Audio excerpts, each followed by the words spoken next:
Good evening, everybody, and welcome along to our webinar panel session on some of the emerging evidence for the Greater Cambridge Local Plan.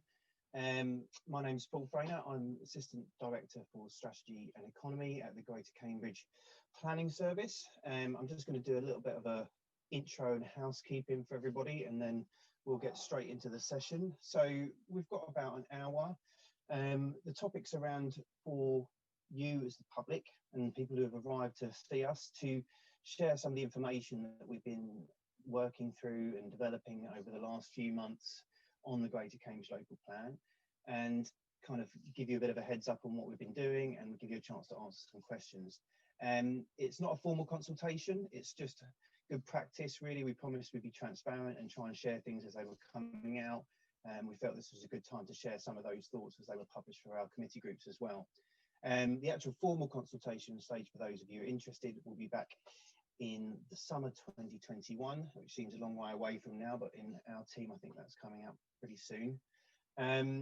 So it's an hour long. The webinar tonight is being recorded. I have had a few Wi-Fi issues, so if I do drop out, one of us in the team will tag team and try and get this, get it seamlessly across to you. You can post anonymously, please. There's no chat function. You have to use the Q&A, but you can post anonymously, or you can choose to use your names. We won't read out your names when we do the Q&A.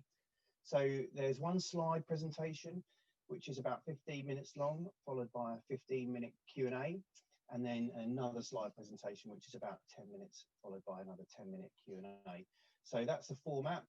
I'm going to introduce our presenters stroke panelists today. We've got a few of the team here, some of our experts on some of the work that's been going on, and I'll let them introduce themselves and then we'll crack on with the session. So I'm going to first go to you, Hannah.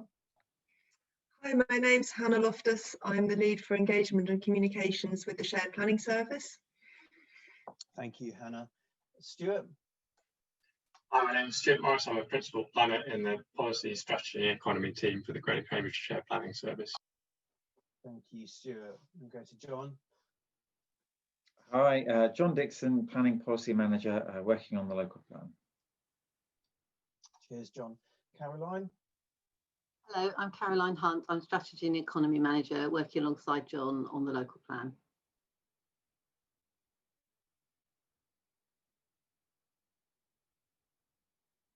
Thank you, Caroline. And last but not least, Nadine. Good evening, I'm Nadine Din. I'm the local plan project manager in the planning service.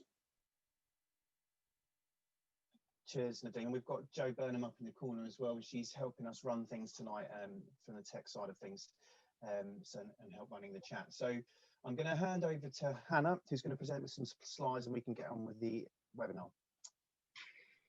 Thanks, everybody. So we're just going to take you through a little bit of background, first of all, and just talk about the stage we're at.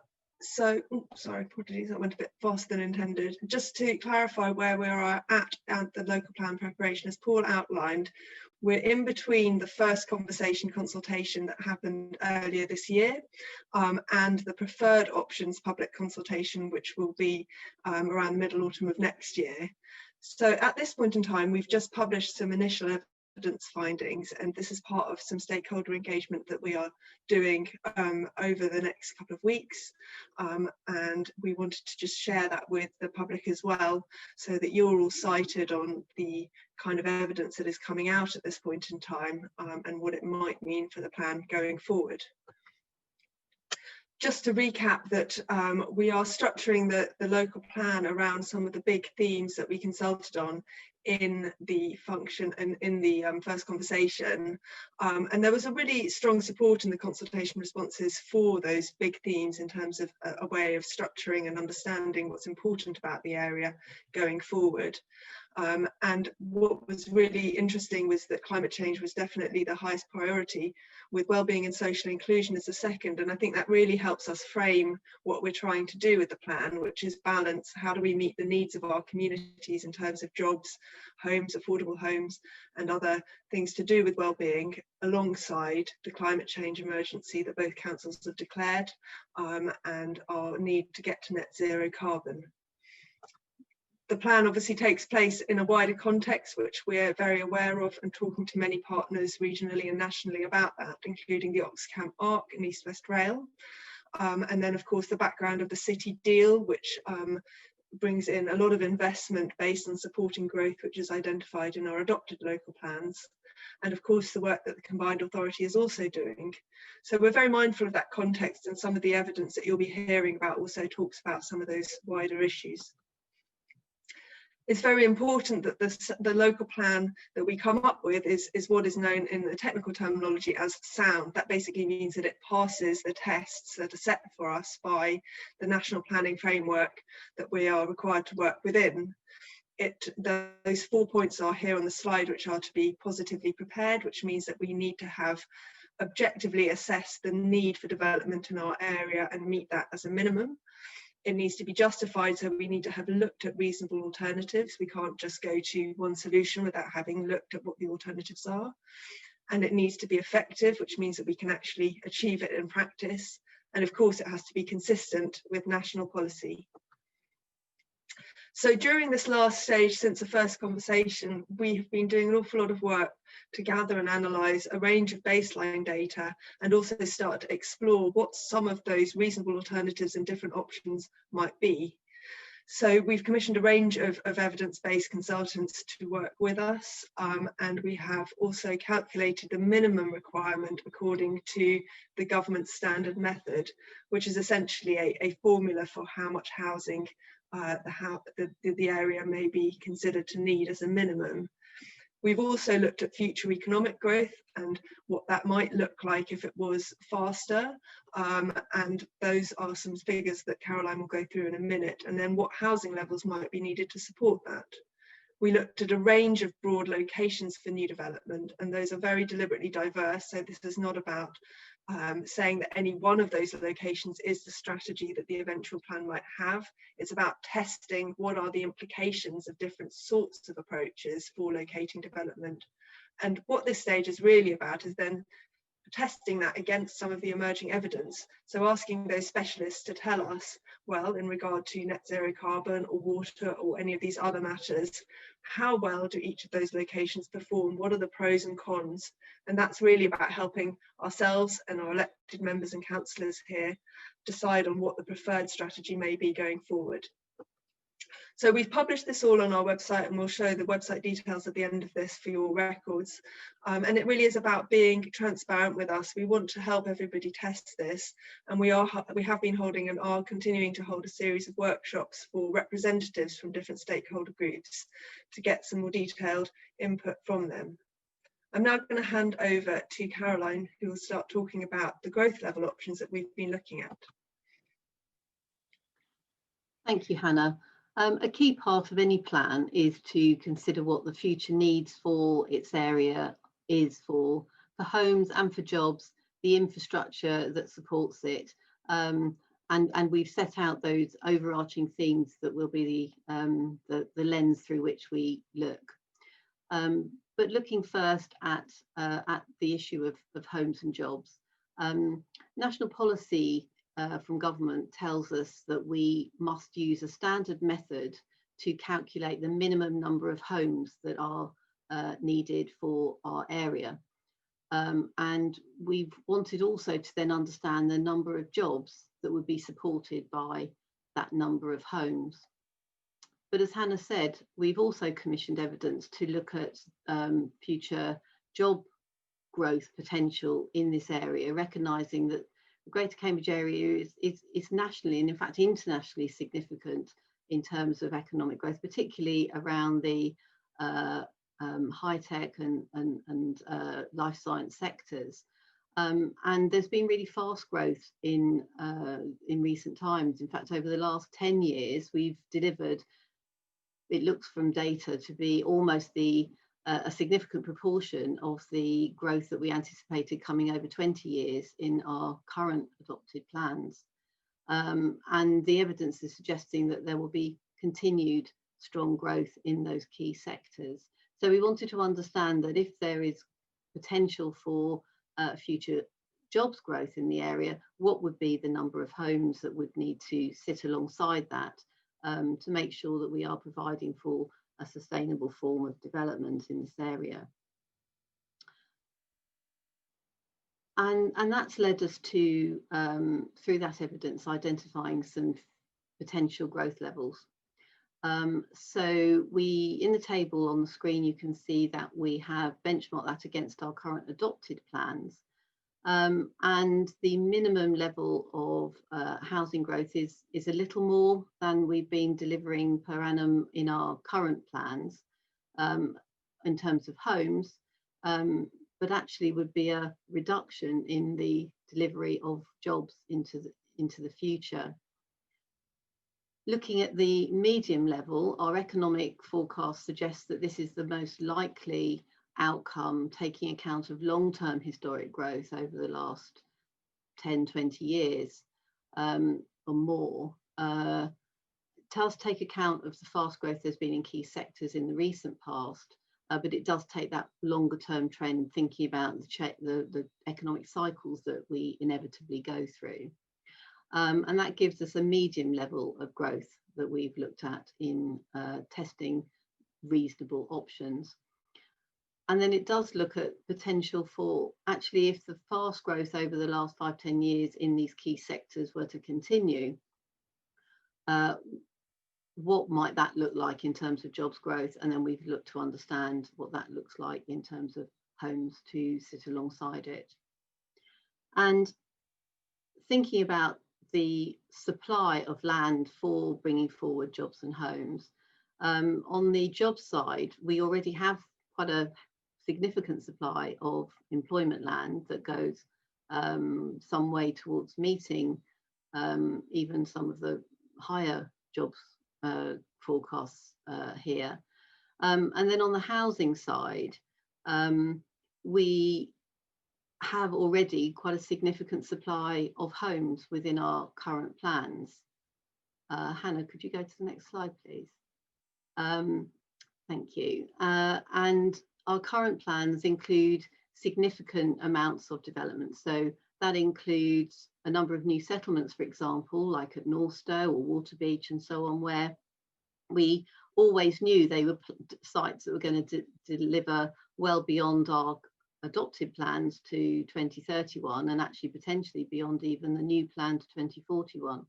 And when you take that all into account, we've got over 36,000 homes in the pipeline based on our current assessments, but that's obviously something we'll need to keep under review.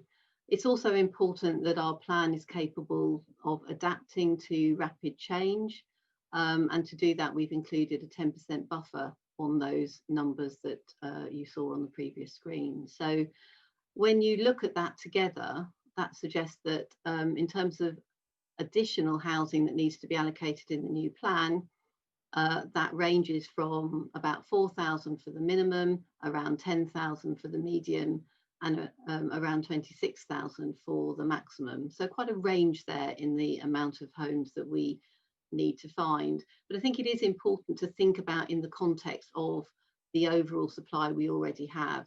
And you can see that graphically there. So a significant amount of supply already, and it depends which of the growth levels we look at as to how much more we need to find. One further point that is important to think about here. So if all local authorities across the country deliver against this government standard method way of calculating homes, then it assumes pretty much that the same sort of pattern of movements between where people live and where they work would just continue into the future and wouldn't have potential consequences for further growth beyond that. Where though we're testing options that do look for higher level of growth for the within the area, for the medium level, we've looked at if the potential same pattern of development were to continue, what does that mean for our neighbours, for us or our neighbours? And it's potentially another 2,400 homes over the standard method, and for the maximum it would be 3,000 over the standard method. And there are different ways that could be dealt with. It could be that Greater Cambridge provides all of those, or it could be that our neighbours do, or some pattern in between. So we've been very transparent about the implications of the different growth levels for the area. And then lastly from me, it's really important at this point to recognise that we're in unprecedented times. We've been talking about Brexit for many years and what impact that could have, but obviously COVID and the pandemic now, we know it's having an immediate impact on the way people, where people work and commuting and so on. But we're really at the heart of it now, and it's still difficult to tell what the long-term predictions might be. So we will very much keep that under review as we go through our plan, as more information becomes available. And so, for example, I think there's a sense that a lot of people are now working at home, and what does that mean for employment land and also for travel and traffic? Nationally, recent information that only about a quarter of workers were working exclusively from home, even with the severe restrictions in place in October. So we'll really have to look and see how that plays out over time and what impact it would have on our plan. I'm now going to hand over to John to take you through some of the other evidence findings that we've so far identified.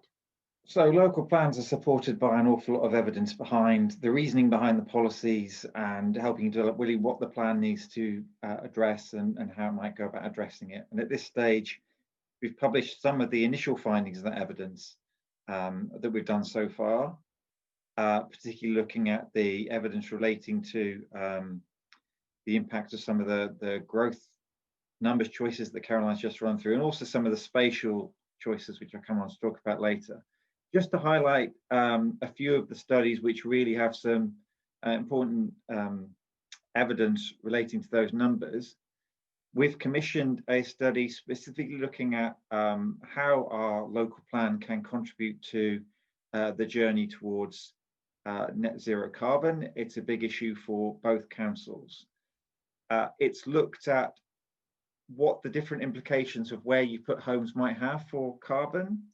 And that could be looking at the carbon generated from the construction of the homes themselves, the carbon generated by the users of those dwellings, so when you're using energy in the home, for example, and also the energy used in transport. And what it really shows is, while through policies you can certainly reduce the amount of carbon generated by the users of future dwellings, there'll still be some impacts from transport. And those impacts vary depending on where you are, and in particular what access you have to sustainable forms of transport. And that difference can be as much as 3 times in terms of the much carbon, depending on whether you're in a fairly not connected by public transport village location, for example, compared with being in an urban area. So there's some quite significant differences.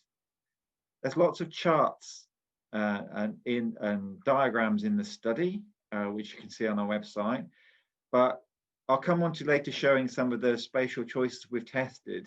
And that chart really shows some of the differences you get between those different spatial choices when you look at how much carbon per home they might generate.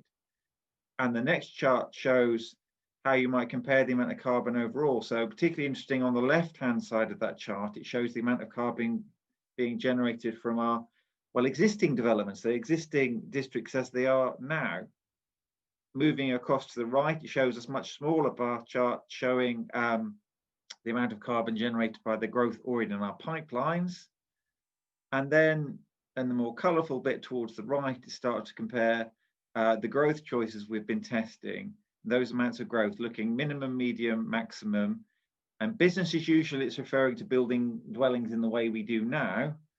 And the zero carbon policies would be, what if you can impose those policies which try to deal with the carbon generated by the use of the dwellings, but it would still leave carbon generated by transport. And that's really what it's showing, those different choices that we have available, how they might generate carbon. We're also aware that water issues are very important to our local community, and reflecting that, we commissioned a significant study looking at all sorts of water issues related to the plan, and it particularly looked at water supply issues. It's quite clear in that study there's no longer capacity in the chalk aquifers, which serve much of our water needs, to supply growth that we planned through this new local plan. Water supply needs to be dealt with by balancing supplies, by being more efficient with the way we use water, and also looking at water from sustainable sources. Whilst for the minimum growth option, it's certainly capable of being accommodated in current supplies, it becomes much more challenging for the higher growth levels. And indeed, the study refers for the maximum growth option as it being a deal breaker. There is potentially water available, particularly looking at through regional scale interventions, such as reservoirs, for example.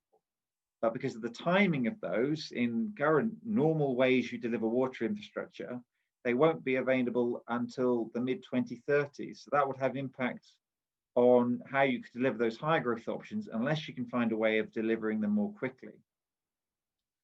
And then we've also commissioned a study looking at housing delivery, because it's important we look at whether the homes we plan for, that they can actually be delivered to meet the needs that are being identified. That shows that really we should be looking to have a balance of supply, looking at sites that can come form in both the short, medium and longer term. It highlights some of the challenges really about actually delivering the homes in those higher growth standards, both in terms of an overall number that you'd be seeking to do every year across the whole area, but also the challenges of increasing the growth rates on individual sites, which you might need to achieve those numbers. So how many homes can actually be sold, for example, if you build them quickly?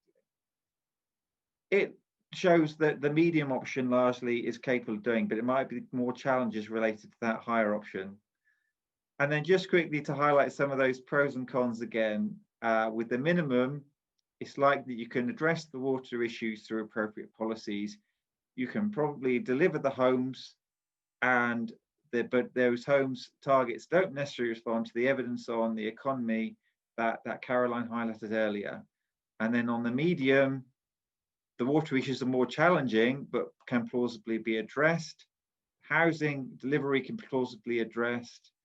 And it does respond more to those economic needs along that sort of central medium scenario.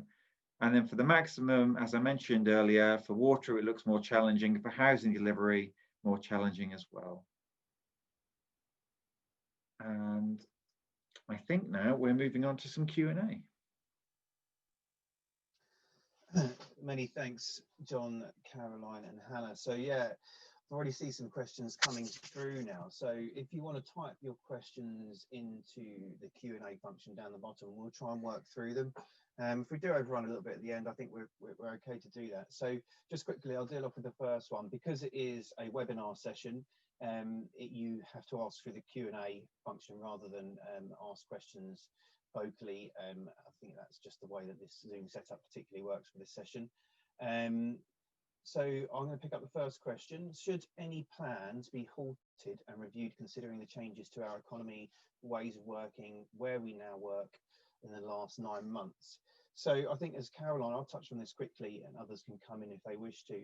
I think, as Caroline touched on, we're very acutely aware of the real uncertainty, both economically, but also from a regulatory point of view. And, we know that there are planning reform changes coming and changes that may well affect how we prepare a local plan. The message from government at the moment, is that we should continue plan making. I suppose the issue is as well that we should have a current and up-to-date plan in place. Otherwise, we risk speculative development from developers, and we want to have control over how the area looks. So we should be continuing to, make plans. The point of having a local plan is also that we have a 5-year review. Every 5 years, the plan is reviewed. So, some of this evidence really, and some of the work around the economic piece, won't be forthcoming. We won't see trends, for far longer than 9 months, 12 months, 18 months, because they do take some time for us to be able to, understand them. So I suppose it's a difficult one, but we need to still collect the evidence and still continue with our plan making at this present moment in time. I don't know if anyone else wants to add into that from the panel. Okay, so we'll move on quickly. In the 2018 spatial strategy S6, you were clear that housing would come from edge of Cambridge. In the new settlements, rural and minor rural centres, you protected the smaller villages. We are a group village, S10. Are you changing the village classifications. I think I'm going to hand to Caroline, because she's got a lot of experience in this area. Thanks, Paul. I think at this stage it's probably a little early to say quite whether we'll be carrying forward the previous hierarchy or looking to any refinement of it at all. We did some consultation on that through the first conversation, and as we look through the responses we've received, we'll be considering that further. But I suppose what I would say is that with the emphasis on climate change and sustainable development, we're still very mindful of locations that can respect those key concerns, while still recognising the social side of sustainable development too. We're keen to understand from villages what they think their future needs are as part of our plan making process. Thanks very much, Caroline. Got another one here. Please, can you clarify what you consider to be edge of Cambridge non-greenbelt, as the city is surrounded by greenbelt? So I think I'll pass to John on this, but Stuart might be helpful to answer as well on this one. So there are two pretty significant areas on the edge of Cambridge which don't form part of the greenbelt, which we've explored through the spatial options, which I'll come on to in a minute. The first is northeast Cambridge, and you may have seen we did some consultation slightly earlier in the year on how that area might be planned for. The second is the Cambridge Airport site, which was actually removed from the green belt about 10 years ago, I could be wrong, and safeguarded for development. So that's no longer part of the green belt, but safeguarded for future development should it become available. So both those choices being looked at through the spatial options I'll come on to at the second part of the presentation. Thank you, John. Okay, let's move on to this one here. I'm going to try and pick through them as much as I can. We will get through, I should imagine, all of these so far. So how much brownfield land is left to use before expanding into the green belt? Who wants to pick that up? Caroline? Yes, I mean, it's interesting, isn't it? So there's very little further large brownfield land left in Greater Cambridge that hasn't already been identified for development. So John mentioned northeast Cambridge. That is one of the key last undeveloped brownfield sites, and that is something that has been looked at in previous plans, and the councils are currently preparing an area action plan for that area in anticipation that the water treatment works can potentially now be relocated. So that's very much the last major brownfield site that we have in this area. Thank you, Caroline. I'm going to answer this one as well, and there's a couple of questions or observations around the economic issues, which are actually quite helpful to see those. And I think, as I said before, I think that understanding that we know that we're in a very uncertain time economically, and that our initial evidence base, in fact, the work that it picks up, that economic land review, if you've seen the document library, that was commissioned and started prior to COVID, and we have just, we are aware of that, and that's caveated within it, and we are aware that we will need to do some further economic work. But what it will pick up on this question here, so regarding the questions asked, have you factored into this evidence what is happening to the city centre as this impacts the local plan and transport too? So the current evidence bases just haven't considered that at this second in time, because they are prior to that. So, and we are aware and have communicated that this is the earliest stage findings. I mean, some of the evidence bases we didn't actually commission until after the issues and options consultation back in the earlier part of the year. So it is a very early piece of work, and we really need to start bringing some of these together, and there will be further studies that will no doubt need to be commissioned as we move forward, but also within the constraints of the timescales we have set within the local development scheme, in terms of when we're trying to meet different milestones within the plan making process to get a plan by the end of that period to take to examination. Anyone else want to come in on any of those matters? I don't know if John, you would like to come in on any of them particularly relevant to you. No? Fine, let's move on. Let's keep on with the green belt. We have a very limited amount of greenbelt separating us from Cambridge. I'm very much in favour of limiting development in greenbelt in a group village, more efficiencies in new sustainable settlements. Our village plan 2018, only 5% of residents support development in our green belt. Is that acknowledged? Anna, do you want to pick this one up? Yeah, I mean, I think it's a really interesting one actually, because in the consultation responses from the first conversation, we've had a really, really wide range of views on this, and that's something we're very mindful of moving forward. Obviously, the green belt, is seen as very, very important, but we've also heard a range of views about where that might be balanced for some of the climate change considerations, for example. So that is a really interesting point, and I think we're going to be showing a few more of the implications of that actually in the slides coming up in a minute, which go through some of those locational options and possible locations in a bit more detail. I think we should move on to those slides because I'm very aware of time actually. So I'm just going to hand back to John to go through some of those spatial options, and then we'll pick up the rest of these questions after this next part of the presentation. So I'm just going to go through how we looked at some of the spatial options that are available and got some of that evidence base to test the pros and the cons and the issues and the opportunities about where we might locate future growth in the next local plan. These options will be quite familiar if you read our first consultation back in February. It really shows at that time what we thought the broad spatial choices were available to the new plan. Before we moved on to the next stage, though, we wanted to check whether there were other ones we should be considering. This very broad level and early stage. And as you can see, having looked at over 97 ideas, 29 were shortlisted, we actually got down to 2 real broad spatial choices we felt weren't adequately covered at this point. And they were an additional look at integrating jobs and homes, particularly in the southern part of Cambridge, where we've got a number of local business parks, Granta Park, Welcome, and so on, whether that might be a choice where you locate homes. And then on the western side of Cambridge, particularly with transport infrastructure being looked at and East West Rail potentially delivering a railway station at Camborne, whether one option we should be exploring in more detail was further growth on that particular corridor.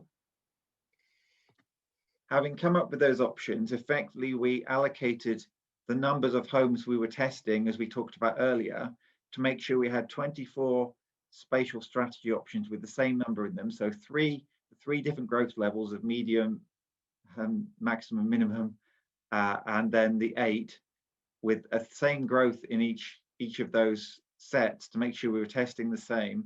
And they were very focused on to those spatial choices. In some cases, we had to then bring in other spatial areas to make up the numbers, and I'll explain that a bit further.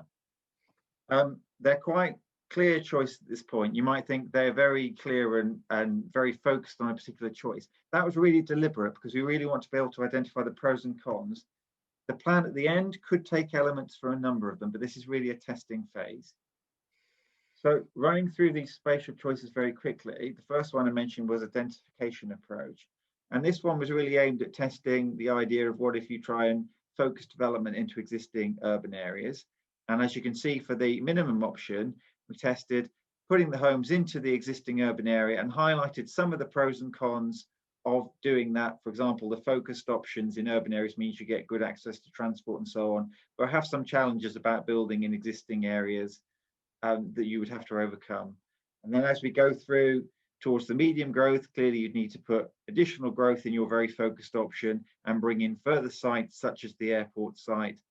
And in the maximum, we know we would need to deliver additional growth again, but perhaps deliver some of our existing sites faster to make out some of the numbers, but that would bring challenges as acknowledged on the slide. And then as we picked up in that question, edge of Cambridge, non-green belt, the 2 options really focused on here are Northeast Cambridge and Cambridge Airport. So it would be about delivering homes in that area, which again comes with pros and cons in the options. And then for the medium, we'd need to bring in some additional growth. So in this case, to make the testing work, we brought in some additional growth at new settlements. And in the maximum, it was all about building those sites out faster, with additional growth again. So you can see building up a pattern of testing those options to really highlight those pros and cons. And then to explore an option of whether we should be releasing further land from the greenbelt on the edge of the city. Clearly, we focused our minimum growth on what would happen if we had additional greenbelt releases to meet that growth. And then in the medium option, it was even more growth, so clearly that being bigger impacts such as landscape and townscape impacts and so on than the minimum. And then again, for the maximum, it'd be bringing those sites forward quicker if you can manage to do that, and further growth at new settlements again. And then the new settlements option here, very similar. New settlements on transport corridors will be the focus of this option. And then going through the medium, you would need to have further new settlements. And at the maximum, it would need to be delivering those faster. And again, new settlements bring some benefits in terms of having that clean slate to deliver new infrastructure in a very focused manner. But equally, that can be challenging because you can't rely on existing infrastructure. You need that to support their early growth. So it's real pros and cons there. And then we had an option looking at villages. This one's a bit what it says on the tin, because you can see from this option, we decided to test what would happen if you distributed growth across the existing villages in the area. So you can see a very scattered pattern there on that map. That brings a lot of challenges because in many cases, these village options where you focus growth in a very scattered manner perform worse in terms of their impact on carbon and infrastructure delivery and so on. And those patterns were really emphasized as you went through the medium and the maximum, where, as you can see, we simply increased the number of developments in those areas for testing. And then we had almost a hybrid option here where we thought, well, if you're going to really focus on transport corridors, you might do a combination of further new settlements, but also growing the villages that are going to benefit from those transport links. And as you can see, we built that picture up again through the medium and the maximum as well. So there's two extra options we looked at that I'd mentioned. The southern cluster option would again be a hybrid option where you perhaps needed a new settlement, but also you focus additional growth at existing villages near to those employment areas. And again, building up, be further growth in those villages and at the new settlement and through to the maximum. You might need to bring in additional sites, additional locations to make up the numbers, to make that a practical option for testing at this stage. And on the western corridor, very similar approach where you might have further growth based on new settlement and growth at the villages on that transport corridor. And then to do that testing process, increasing the growth through the medium and then towards the maximum having additional effects. So as you'll have seen, they are quite stark and they really do focus growth to try and enable us to really pore over those pros and cons and issues and opportunities to inform our decision making as we start to develop that preferred approach to the plan. And all the evidence-based pieces that we've published alongside that really then start to probe what those pros and cons are, and you can find all the evidence on our website. Thank you very much, John. So we're into the final part. So we've got about 20 minutes left for Q&A. So please do get your questions in because we've only got 6 in there at the moment. I just want to introduce Stephen Kelly, who's joined the panel. So do you want to introduce yourself, Stephen? Thank you, Paul. Good evening, everybody. Sorry I couldn't join you at the beginning. I've noticed the questions, really interesting questions, and we hope the answers are helpful to you. Clearly, at the stage of the plan that we're at the moment, some of these matters are work in progress rather than necessarily definitive, but really interesting line of questions so far, and I'm sure the team are anxious to answer further, so I'll be quiet. Thank you very much, Stephen. So let's start going through some questions then. Is it worth having faster review cycles in our particular dramatic changes anticipated in over the next few years, post-Brexit, post-COVID? So I'm going to give this one to Caroline, and others can come in on it if we want to have a bit of a discussion around it too. Well, government is really keen that local authorities do review their plans on a regular cycle anyway, as I think we mentioned earlier, on at least every 5 years. we've committed to undertaking an early review of our adopted plans, and it's really important that we keep moving forwards with this plan. But we will certainly be keeping under review changes that happen during this plan making process.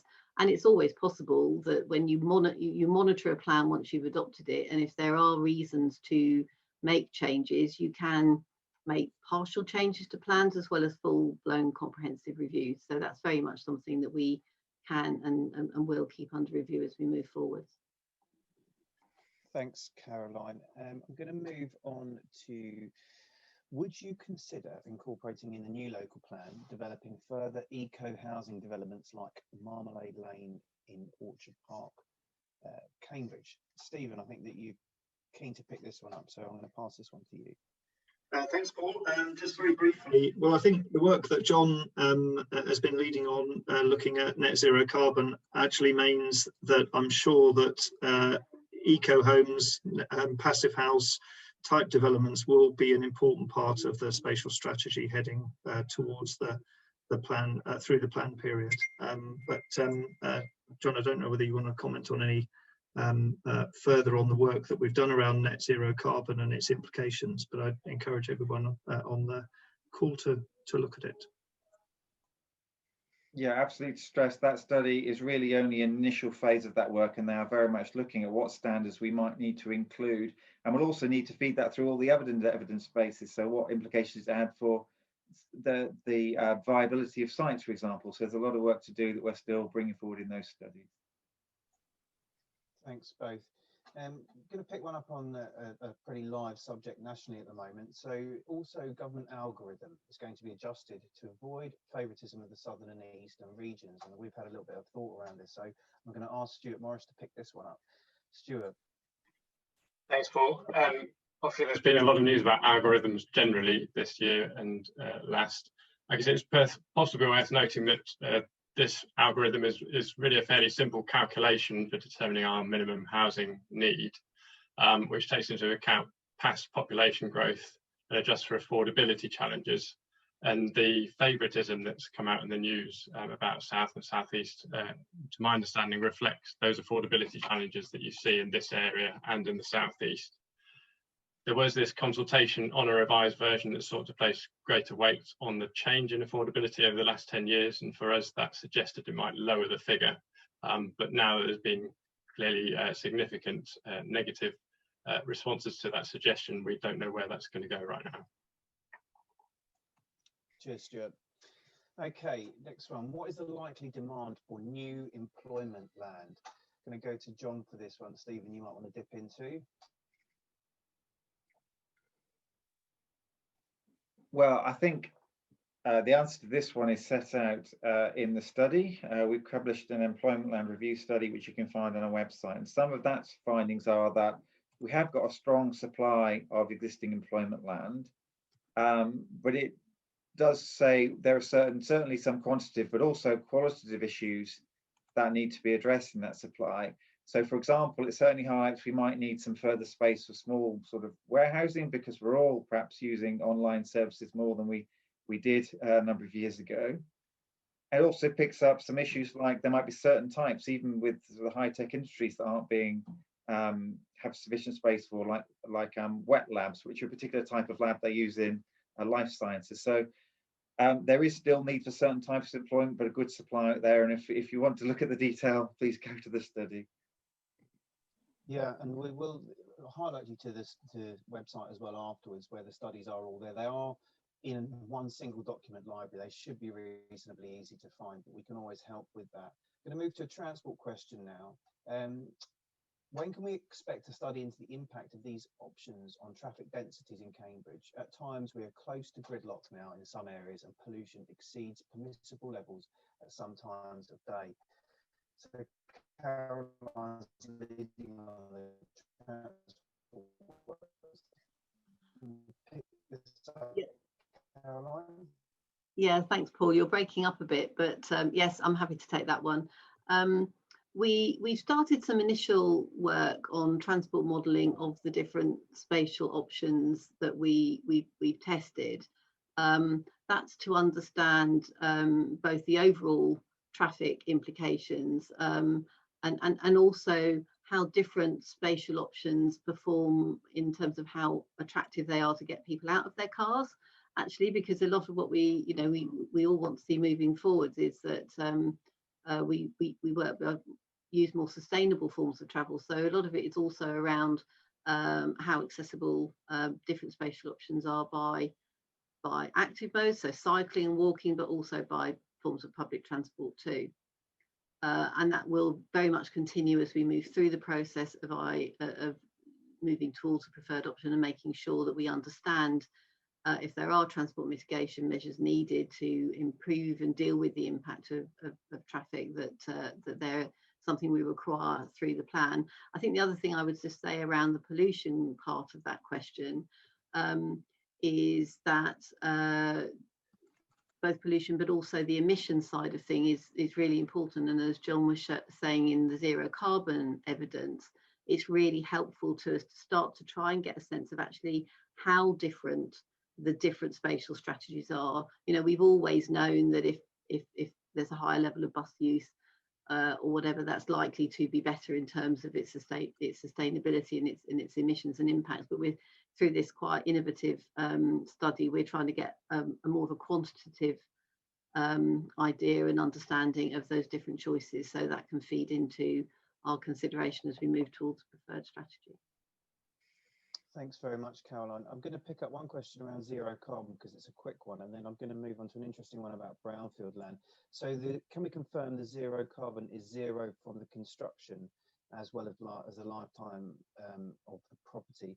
And I think that it picks up the zero carbon study is actually a really kind of innovative piece, really, because it's quite new in terms of what it's actually trying to achieve, and it does pick up the embodied carbon and profiles a lot of those with some of the modelling in it. I would encourage it. It's actually quite an easy report to read. It's got some technical stuff in there, but it's actually pretty clear, and the summary has some really good discussion points in it. So yes is the answer to that. I'm going to move to the brownfield site question. There is a large brownfield site. The service car parks are used for Newmarket Road retail parks. These could house 2,000 people if developed. Car parking could still be provided as basement or ground floor parking flats above. A similar development was carried out in Gateshead 2016. Can the council encourage this type of development to come forward? Stephen, do you want to pick this one up?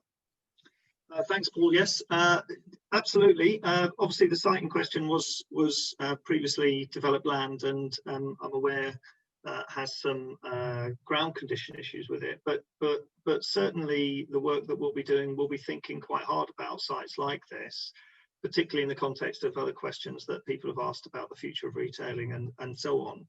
And actually, just to broaden a number of these, bracket a number of these questions together, one of the things that I hope people understand as they look through the evidence is how a number of these issues are all interrelated and that we are looking at them together. So, for example, the point around employment land and where it is, and the concerns about commuting and travelling to work, alongside things like biodiversity and the implications for carbon, are not separate pieces of work, but certainly they're informing some of the ways in which hopefully you can see we're starting to assess the spatial options. So absolutely, in terms of Newmarket Road, obviously the landowners haven't, I don't think, submitted those sites for the call for sites, but that doesn't stop the planning authority from exploring what the future might mean for sites like that as we go forward, looking for sustainable ways to grow Greater Cambridge. Okay. Thank you very much, Stephen. Okay, next one. It should be noted, Grosvenor, as an example, bought Greenbelt farmland, which is now being proposed for building upon in Trumpington, even when homes built and the issues in this area remain unresolved. So more of a comment, really, but I think it's worth touching on. Do you want to pick that one up, Caroline? Sorry, my Wi-Fi is dropping out. I do apologise. Well, I think it's interesting, isn't it? So there are an awful lot of landowners and developer interests in this part of the world. We published the results of our call for sites in September, and we've had well over 600 sites already submitted to us. So there's and they range from very large sites on the edge of Cambridge to new settlements to village sites, and we will be looking at all of those. At this stage, they don't have any status, and we will go through the process of assessing them and identifying the most appropriate sites moving forwards. But I suppose it is worth saying that we have to be clear that the sites that we put into our plan are capable of being delivered, and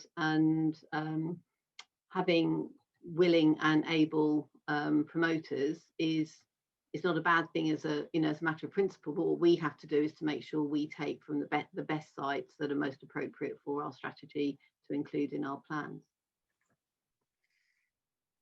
Thank you very much, Caroline.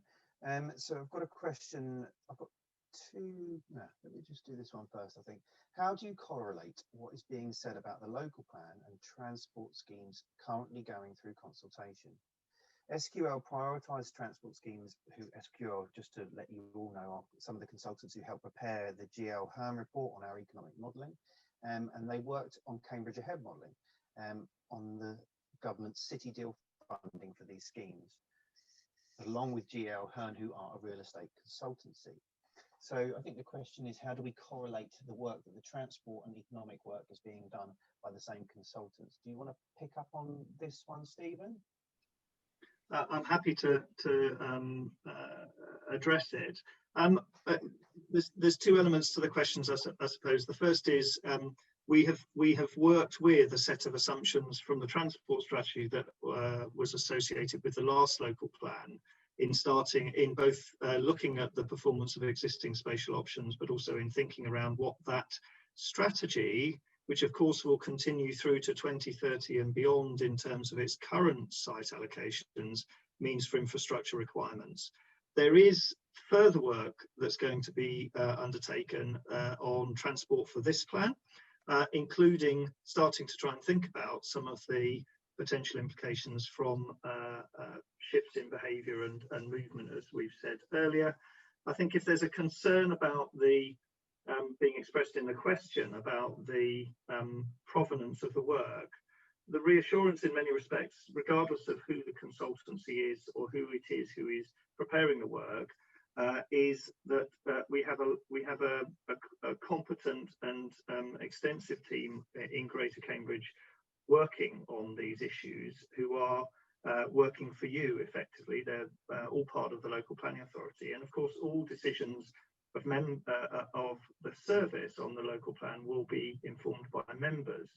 Do I apologise for using experts in real estate to give us advice around real estate issues? No. We need people who are in tune with and understand the market because of the tests around delivery. We do want to produce a plan for you which has the best evidence in the best possible way. There's a process for independently challenging that at examination. But if we're to develop a plan that is deliverable, which is important as we look ahead, then we need to use experts, and that involves working with the property industry, with specialists, and those who have experience and track record in delivery. But the decisions are made by your officers working with members, and ultimately are signed off by the council through full council elections. Thank you very much, Stephen. And just to say, I think it's one of the things that we've talked about a little bit before. I think the term consultants often gets lost in translation, because essentially the work that we are doing are studies. They're studies-based, they're research-based, they're empirical pieces of research. And actually, they're working through consultancy firms, but it's maybe something we can do and explain on at some point. I think we have talked about it to give some clarity there.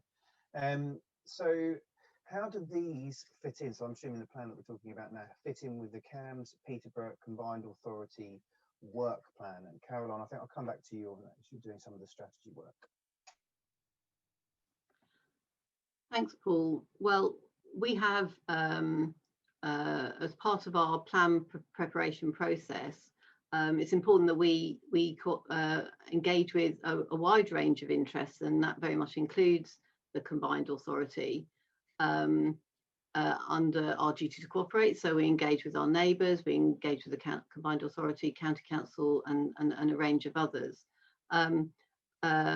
we very much mindful of the plans that the combined authority may have to bring forward their own strategy for the wider area, and we will continue to work with them as we develop our plans in a in a cooperative manner. Thanks very much, Caroline. I'm being viewed that we've got only a few minutes left, and I don't see any reason why we can't get these questions finished on here. I'm going to go with this one. On a scale of 1 to 10, how confident are you that any development will not further degrade or damage already vulnerable local chalk streams? There's many people who probably want to answer this question. I'll say myself, I think that we try not to work on a basis of being confident. We are working from a basis of evidence, and actually that is the main point, because as we've all said in this process before, this is an independently examined process at the end, and is examined by the Secretary of State as we get through to it. So we have to have done everything and dotted all the I's and crossed all the T's. I nearly got that the wrong way around. I don't know if anyone else wants to say anything on that particular item. Maybe John?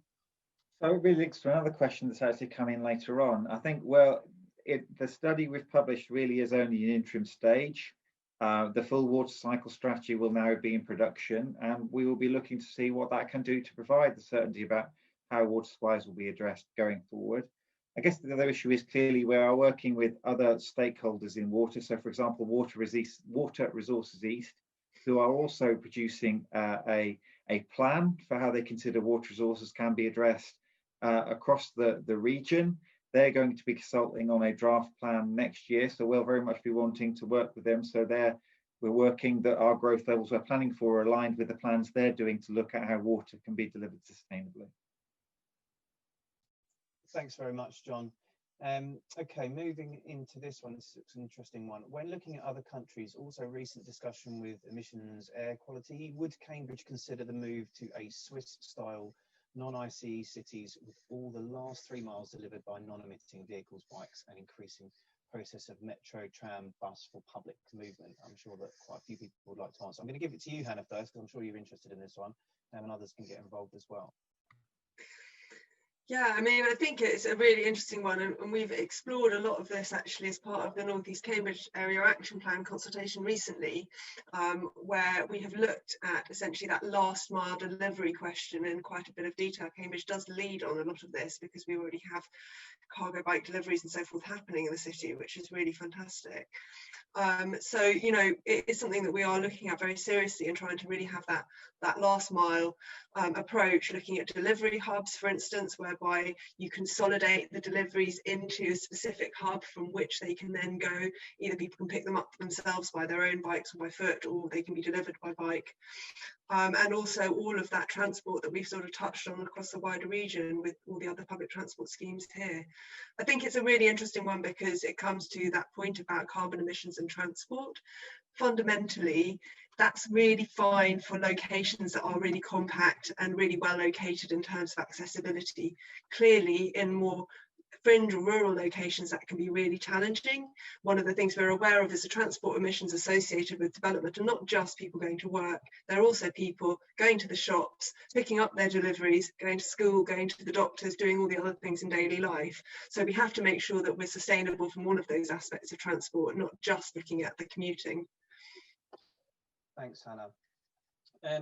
Considering transport plans, are you taking account of Mayor's proposals for the northern route as opposed to the current GCP route still not settled? Would the northern corridor north of the A428 be better placed to pick up the larger developments than have been offered west of Cambridge? I don't know if Stephen, you want to pick up on that, or Caroline?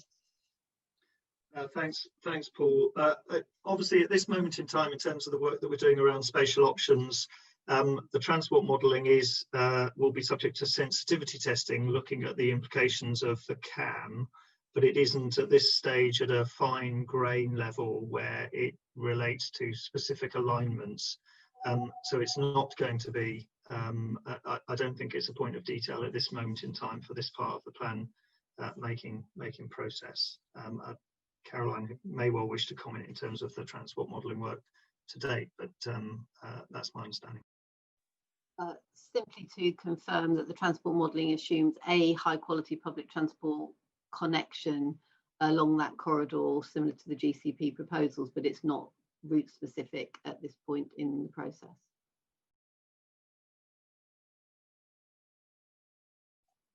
Mute, nearly started on mute there. So there's a few more in there. A lot of them are just statements. I'm just trying to have a look to see if there's anything that. While you're looking, Paul, I'm just going to show the next step slide so that people are aware of what happens after this point in time. So just as we've touched on, we've published all of this evidence. It's all on the website address I'll show you in a minute. But we also have a lot more evidence coming.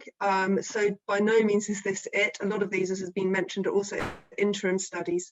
So for instance, the water cycle study, that is a very large and ongoing and complex study, which is only part way through at the moment. And some of these other studies we haven't published anything really on yet. So you can look out for them next year when we go into and towards the preferred options consultation. As just a reminder of that timescales, we're looking at that, which will be a very full public consultation, and we hope we'll be able to do face-to-face events again at some point next year as part of that. So those are the processes. The preferred option is actually an extra stage to the local plan that we have put in. We're not required to do that stage by the national regulations, but we reviewed earlier this year and we felt that as such a large and complex plan, it was important that we did add that extra stage of consultation. We'll review those findings, we'll do more engagement as part of that, and then we will have the draft local plan. So there'll be another full opportunity for everybody to comment on the plan in terms of consultation before we then finalise it for the proposed submission plan, which again also has more public consultation. So there are many, many stages where everybody can get involved, share their views, and we will take all of those comments on board. And most importantly, each of those comes with a consultation statement, which actually will tell you how we've taken those comments on board and how they've influenced the shape of the plan going forward. So those are the website, that's the website address. And if you go to that website address and find the document library, which is linked to there, all of the documents we've referred to this evening are listed and readable there. And if you have any queries, that's the email address to contact us on, and we will answer those as quickly as we can. Paul, do you want to quick up on a few last questions while I just leave that up? Yeah, I think we'll just maybe take two more questions off of here, because I think that there's only two that I can see that are actually probably questions. Good to know what consideration is taken in terms of judging developer landowner can deliver on their proposal. Trumping in as an area, police reports has become one of the worst 3 wards. Do not cite this as planners' fault, thank you. But the developers have approved. The developers approved and not held to account. How can this be developed with planning reviews such as local plan on deciding which sites to engage with? Stephen, I'm going to pass that one to you. Lots of comments on there, probably myself, I think, but I'll pass to you. Thank you, Paul. I mean, it is a challenge that planning can't fix everything, and one of the things that I think go hand in glove with the definition of quality development is thinking around quality implementation by the partners that get involved in the development process. So we are trying to give some thought about quality standards, and indeed, whilst it's difficult, the planning process can't put a policy in about which developers develop which sites. I expect that there will be further exploration of things around management of sites, the effective curating of place, not least because of the complexity of achieving things like net zero carbon and the new infrastructure associated with public realm and the management of public realm, as well as vehicle charging, etc. That's going to need to be put in place for some of those newer schemes coming forwards. So haven't got an answer for it right now. Obviously, one always hopes that that the good publicity available online helps people to make informed choices about their future future purchase. And we are aware of some of those challenges. Whether or not me and the planning team can solve the behaviour of some of the developers is probably questionable on our own. I think working together, we might want to think about that further. Thank you. Thanks. I'll just do one last really quick one. I know we've gone over quite a bit, but I think then we've covered pretty much most of those things off. I've got a question around the Water Resources East consultation. I'm not sure this is one we can necessarily answer as well, but it was raised yesterday. So will there be an official consultation on the regional water plan from Water Resources East? Stephen or Caroline, I'm not sure whether you know that at this stage. I don't think we know specifically. So they have a very comprehensive website which sets out their timetable and what they're planning in terms of preparing that particular plan. I noticed also in the questions there was a point about whether there's an independent review process. Just to point out that our particular study was subject to an independent academic review, and you can find a summary of that process in the document on our webpage. Yeah, and I think that will be continuing throughout the study as we go forward. Paul, can I just comment, because there's a question that's popped in at the end about the status of Water Resources East. Jonathan, I don't know if you can add anything to it, but my understanding is that in terms of the question who's appointed them, the government have identified that actually regional water resource management plans should happen through these bodies. Please be reassured, as Jonathan's highlighted, that the independent review that we've built into our process does at least seek to make sure that the strategy that will come out from Water Resources East next summer is robustly tested and considered by ourselves, as we also seek to engage with some of the issues around infrastructure delivery on water and related matters. Yeah, absolutely. So I think I'd just like to thank all of the team for being here today, but I'd like to thank all of you for coming, and some really, really good questions tonight. And I hope that we've been able to answer some of the concerns or issues that you have. As I'm going to put up with the slide, the website has, please remember, it is an interim stage, and there is also a website where you, an email address where you can get hold of the team. But otherwise, I hope you have a lovely evening, and thank you all for attending, and we'll see you again soon.